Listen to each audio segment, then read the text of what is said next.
that'll be good. Very strong, and we're very proud of Elijah, and thank you so much for letting us support it as well, and for being our ambassador. So at this time, I'd like to invite Terry McGowan back to the stage.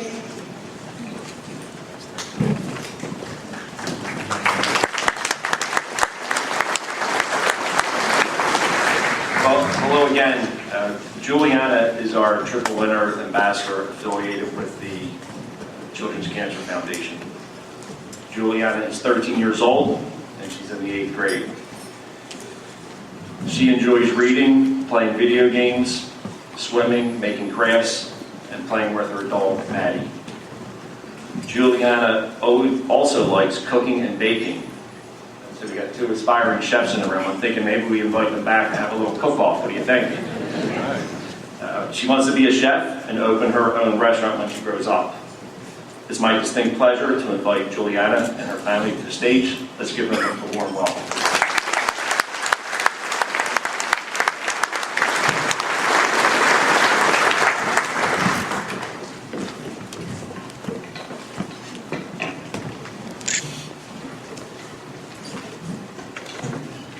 Hi, my name is Tammy Carver, and I'm Juliana's mom. And she asked me to go first because she's a little bit nervous. Our journey began back in February 2007. Juliana came to our bedroom one morning, Sunday morning, because nothing medically bad ever happens from 9 to 5 on Monday through Friday. And she said she had a bump under her arm that was bothering her. And that was really a strange place to have a bump. I recognized it was a lymph node. So I took her to her pediatrician next morning, and in the course of the exam, we discovered a swollen area on her right forearm as well, which she said was not good. So we got an x-ray. It was inconclusive, and Juliana had her first MRI that afternoon. It's really a surreal experience. You go from having a healthy child 1 minute to the next minute finding out that your child is critically ill. It took 3 weeks to get the actual diagnosis because you have to use a specialized lab, but we found out Juliana has rhabdomyosarcoma, which I'd never heard of before. She was diagnosed with it. It's a pediatric muscle cancer. At the time, well, I have 6 children. Julie's my youngest. And at the time, they were all pretty young. My oldest was 13. Rebecca, Matthew was 11. Christina was 8. I had 7-year-old twins, Lindsay and Timothy. And then Julie was just 5. I was homeschooling all of them.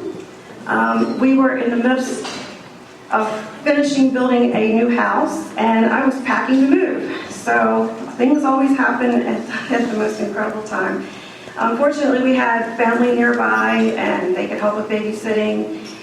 We live in a rural area of northern Carroll County, so it was 40 miles one way to Sinai Hospital where she's treated. We ran back and forth every day it seemed like every day for a couple weeks, getting all kinds of scans, getting surgery, and then finding out what we needed. The treatment she needed was going to be 14 weeks of chemotherapy, along with 6 weeks of daily radiation therapy. Somehow we made it through it. We got into a new normal at our house where Mom and Julie weren't home as much, and everybody had to chip in a little bit more, and plans could change in our family on a moment's notice if Julie got a fever.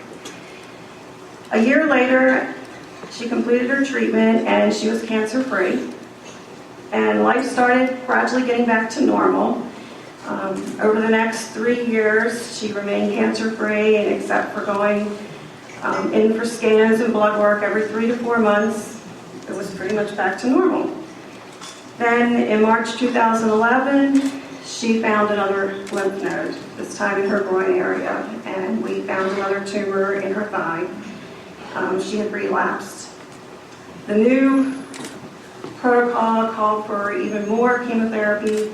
This time we'd have to spend the night for one night for the beginning of each round, and more radiation therapy when she finished, another 5 weeks. We made it through again, and fortunately we didn't have much time to celebrate because in June 2012, she relapsed for a second time. This time it was lymph nodes in her chest and abdomen where she had cancer again. The new relapse plan called for even worse chemotherapy.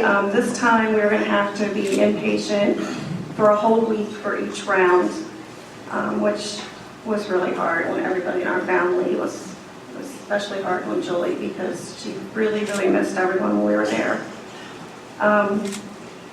She had several neutropenic fevers. She had dozens and dozens of blood transfusions and platelet transfusions.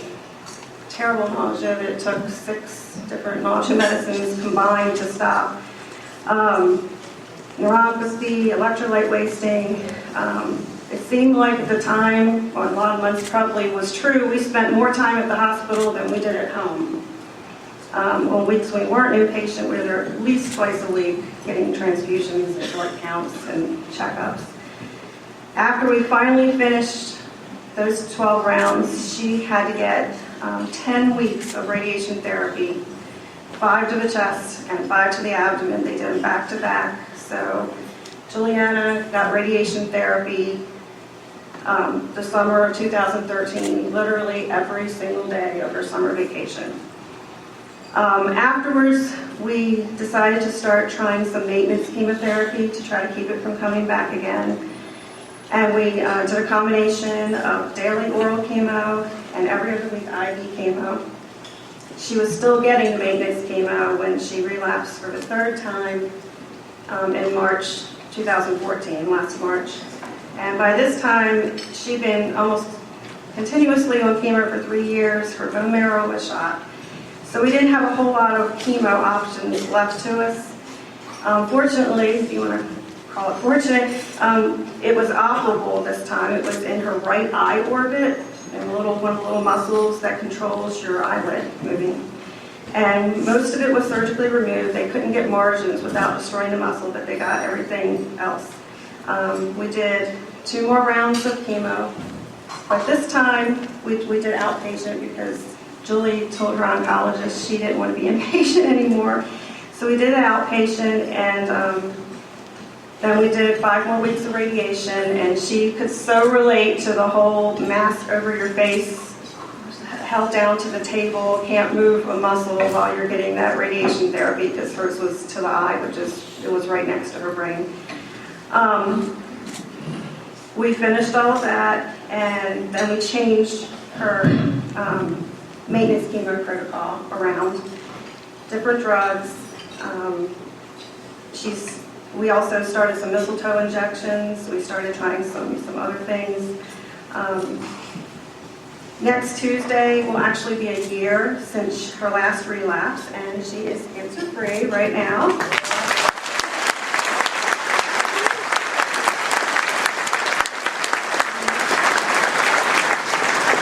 She still does have to take daily oral chemo, and we do mistletoe injections 3 times a week at home, plus she gets IV chemo every 4 months at the hospital, and yesterday was the first day of another round.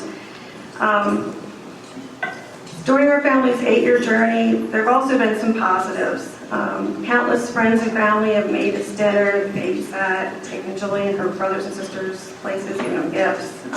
A lot of really wonderful organizations have helped with everything from tickets to shows and sporting events to vacations in Ocean City, even Disney World.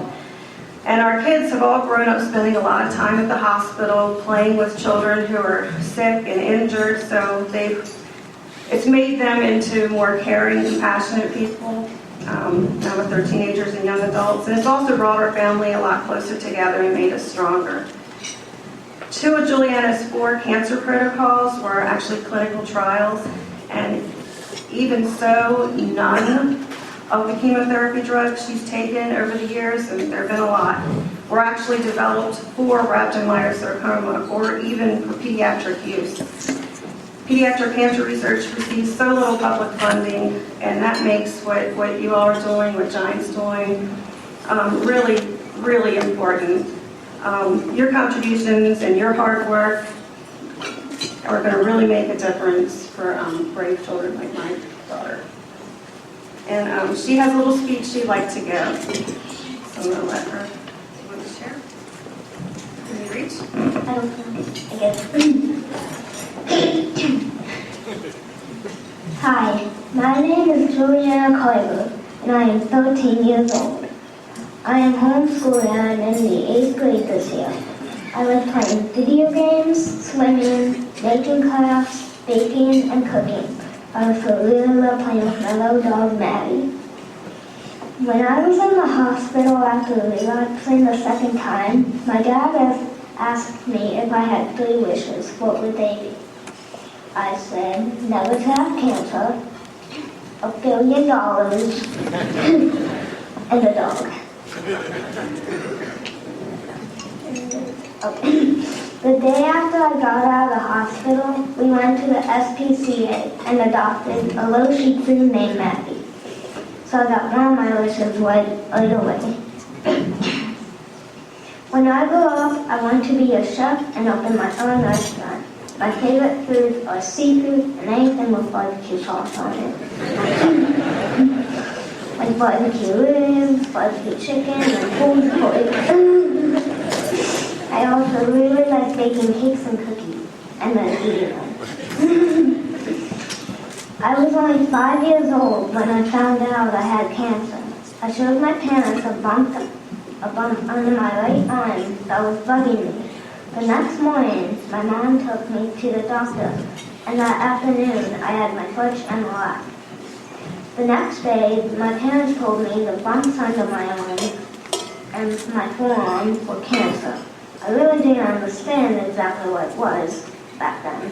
I was just 5. I just knew I had 6 cells in the bump and needed lots and lots of medicine for a really long time to get rid of them. Over the last 8 years, I have relapsed 3 times and gone through chemotherapy and radiation 4 different times.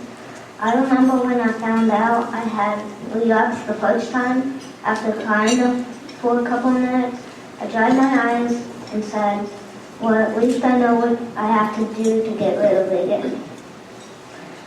None of it was easy, but the worst was the chemo.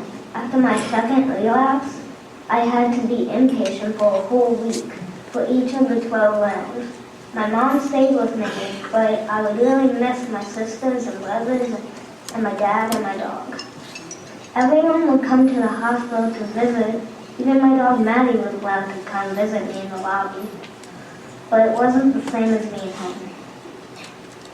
I have always been homeschooled, so I just did my schoolwork in the hospital. But I did miss a lot of homeschool events, and I didn't get to see my friends as much. Lots of people, many I really didn't even know, sent me cards and gifts to help cheer me up during treatment. It made me feel better knowing lots of people were thinking about me and praying for me. And I would tell other kids with cancer, if I can do it, you can do it. Just don't be a giver-up.